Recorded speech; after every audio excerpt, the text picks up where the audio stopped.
Räägime erinevatest niisutavatest protseduuridest, mida tehakse Medemiskliinikus. Just praegu kevadisel ajal me oleme keskendunud süvaniisutavatele protseduuridele. Kliendid jõuavad minu juurde murega, et nahk on tuhm, kuiv, isegi ketendab.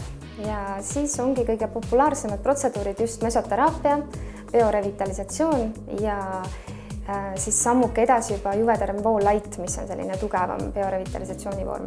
Üks kõige lihtsamaid protseduure kiire elutempoga inimestel on näiteks Filorga mesoteraapia.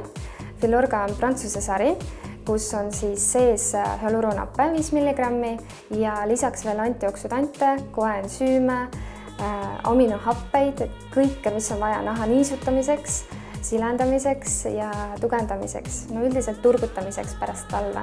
Ja kindlasti praegu tooksin esile ka Wool-Lite'i. See on Juvederm firma uus preparaat, kus on siis suures koguses hyaluronappet, on juba ligilähedane täitesüstiga, aga siis mõeldud kogu näole, kaelale ja dekolteele samamoodi. Muudab naha pehmemaks, niisutatuks ja viskoossemaks. Tulemus püsib 6–9 kuud ja Wool-Lite protseduur on meie klientide lemmik.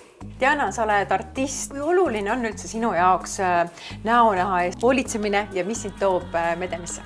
See on tegelikult number 1 asi üldse minu jaoks, sest et riided ma võin ju selga tõmmata ennast kuidagi veel katta, aga nägu on ju see, mis vaatab kõigile inimestele, sõpradele ja ka klientidele ja kuulajatele vastu. Täiesti regulaarne külastus tegelikult, et peab hoolitsema.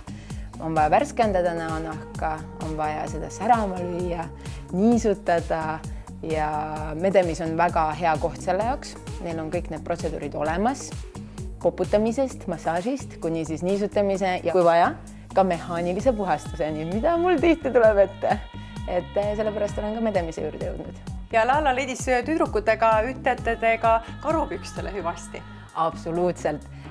Naisena minu meelest on väga oluline hoolitseda enda eest ja nii on ka meil nagu täiesti tavaks saanud tüdrukutega, et meil on kleidikesed seljas esinemistel ja peavad olema hoolitsetud jalad, mitte ainult, ka kaenlaalused ja võib-olla mõned delikaatsemad piirkonnad.